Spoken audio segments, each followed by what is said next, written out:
Hey guys, Sean Michael here with a look at the Ricoh GR3X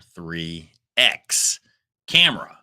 This is the urban edition Ricoh GR3X. What do you get with the Ricoh GR3X? You get a little portable professional camera with a fixed 40 millimeter focal length paired with a pretty large APS-C size sensor. So big sensor, fixed focal length lens in a very small portable package. I purchased my camera when I was traveling around the world earlier this year and found myself in Southeast Asia really wanting a dedicated camera.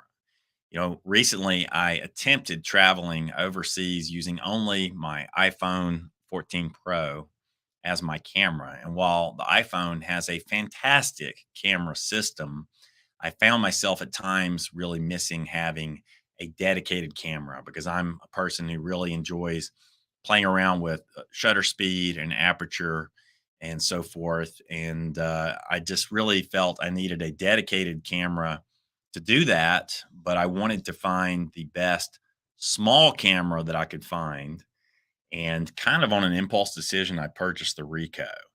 And so in this video, I'm going to talk about my likes and dislikes with regard to this specific camera, and also share with you some photographs that I took with the camera when I was in Vietnam. Now, I used this camera in both Thailand and Vietnam, but all the photos that I have here in this little montage came from Vietnam, mostly from Hanoi and from Hoi An.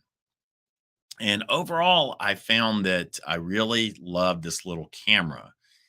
What I love about it most is the size and weight. And just for comparison purposes, I want to show you a Fuji X100V.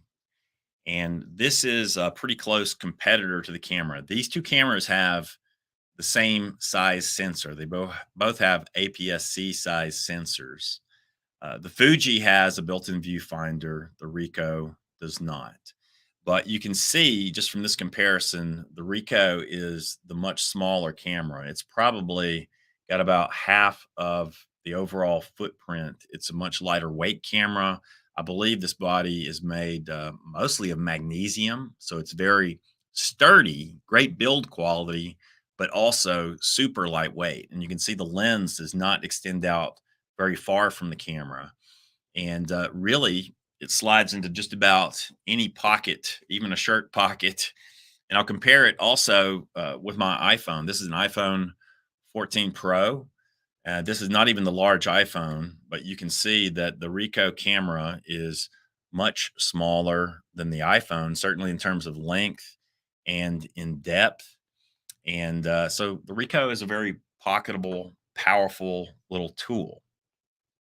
In fact, when I first shared some of these photos from Vietnam with my friends, a friend of mine asked me, "What camera are you using to grab those photos?" When I showed him the Ricoh, he said, "Is that just a point and shoot?"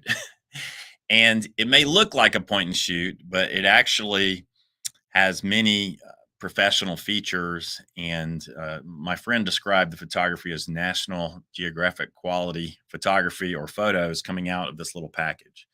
So obviously, one of the things first and foremost that I like about the camera is its size and weight. And I'm very happy with the sensitivity of the sensor and the sharpness of the lens. I personally like the 40 millimeter focal length. Ricoh makes other versions of this GR series camera that have a 28 millimeter focal length, which would be a little bit wide angle. But I think for street photography, the 40 millimeter focal length works very well, gets you a little bit closer to your subject.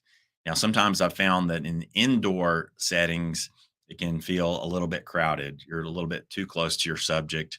But for the most part, if you're using the camera on the street, as I was, then it is an ideal tool. You might recall that last year I took my Sony A7C full frame camera to Laos, and I paired with it a 40 millimeter Sony lens. I actually have the A7C here, and you can see the A7C is probably quadruple the weight of the little Ricoh. Now, this Sony camera does have a slightly larger sensor, but I have no complaints with the APS-C sensor in the Ricoh. So obviously, I love the size and weight. I love the color coming out of this camera. The Ricoh GR3X has many different film simulations in camera. So if you want to play around with, for example, a bleach bypass mode or different black and white modes or sepia, you can do so in camera. And that I find that to be a pretty fun, creative exercise to do so. I'm going to pull some of these photos up.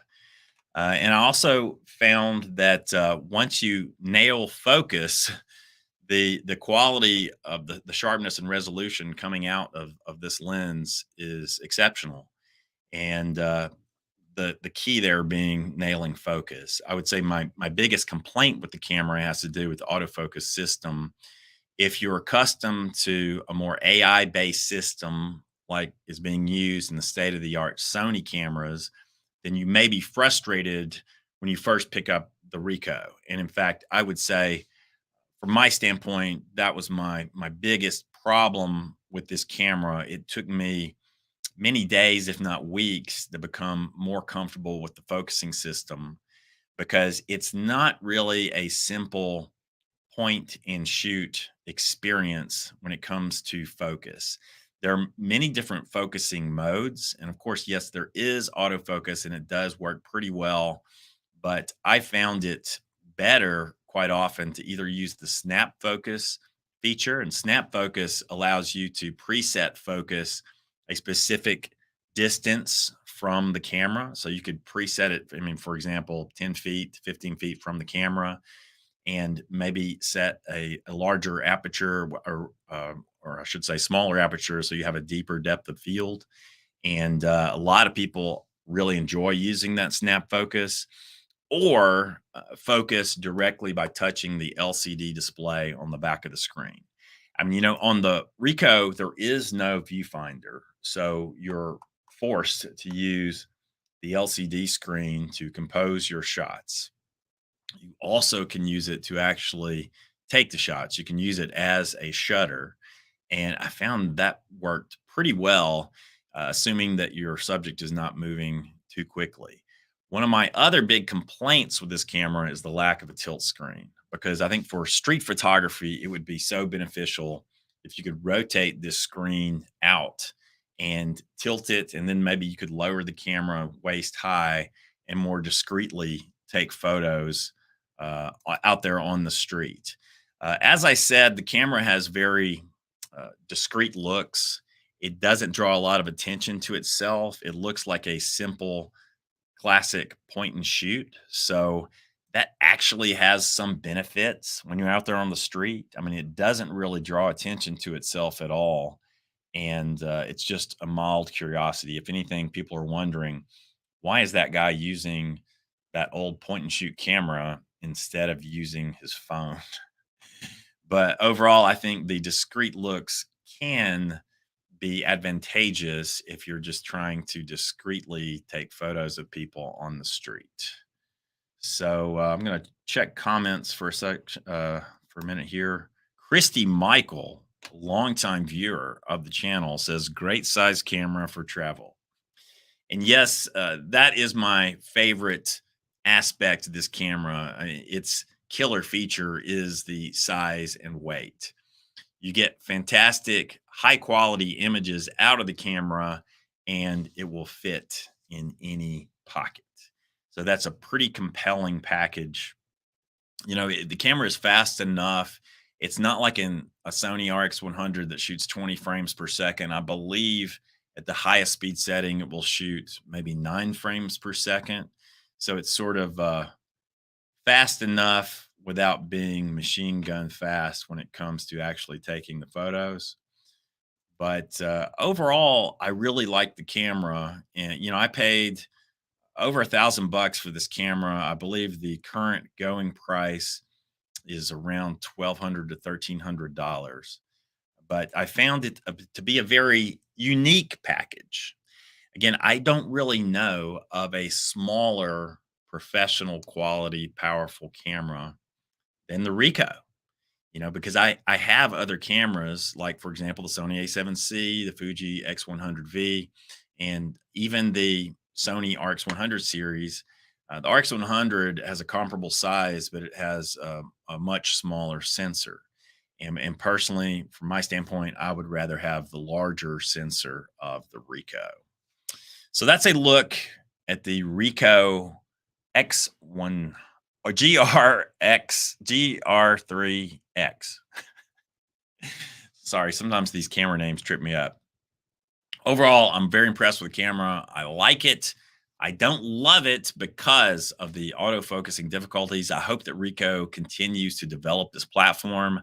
I certainly think that if you are planning on a big trip and you want a travel camera that is so small and so lightweight, you can take it with you anywhere without reservation, then this is a unique offering in the marketplace because it's so much smaller than any competitor that it really deserves your consideration. So I would highly recommend it.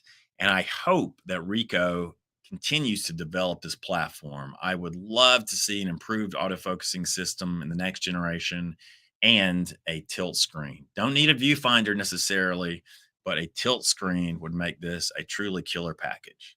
So that's it, guys. A quick look at the Ricoh GR3X. And I hope you've enjoyed this video. In the future, I'll be doing more live streaming on this channel and bringing to you some more stories of travels at home and abroad. Until next time, this has been a live stream on the Shawn Michael Simulation. I am Shawn Michael. Thank you for tuning in. And if you're new to my channel here, please subscribe. We'll be talking more about the Ricoh and other great cameras in the future. See ya.